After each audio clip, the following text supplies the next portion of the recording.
Десетина лица загинаа во пожарот што зафати дел од зградата на домот за стари лица во Тузла, додека над 30 лица побараа медицинска помош во Универзитетскиот клинички центар во Тузла. Пожарот избувнал на 7-миот кат од 9-катната зграда од причини кои се уште не се јасни. Според извештаите на катот биле сместени пациенти кои биле неподвижни и на кои им била потребна нега, некои со тешка деменција и канцер. Ja sam legla bila. Kad je ono počelo nešto pucat, ja ne znam da li su u mene prozori ostali ili su popucali. 301, ja sam treći sprat.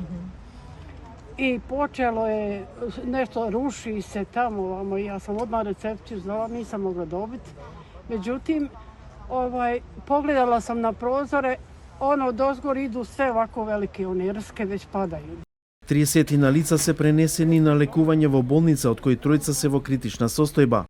Bilo izuzetno zahtjevno, teško. Mi smo, što se tiče naših kapaciteta, sve što smo mogli od mobilnih timova smo podigli. Tu je radilo, ja više i ne znam broja ekipa.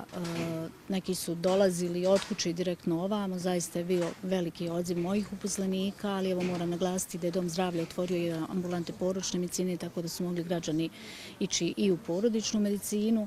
Ovom prilikom moram se zahvaliti svim okolnim domovima zdravlja koji su nam priskočili, preuzimali pacijente i vozili na UKC.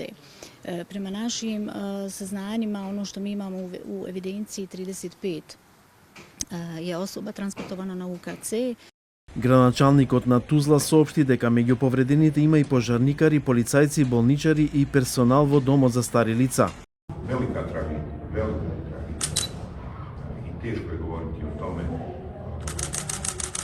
Izgubljeno je 11 života, preko 30 je smješteno na UKC i Slavinoviće, veliki broj je primio pomoć u hitnoj medicinskoj pomoći na Gradini, uglavnom je to bilo zbog posljedica, znači rečitrovanja timom.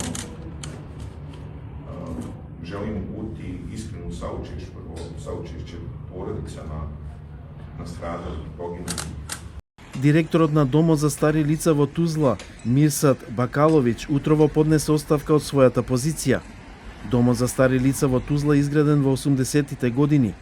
Со години се даваа предупредувања за овој дом, но никој ништо не презема. Трагедијата е дополнително продлабочена од шокантниот факт дека најранливите корисници, лица со деменција и тешки форми на рак, беа сместени на повисоките катови, каде што избувна пожарот.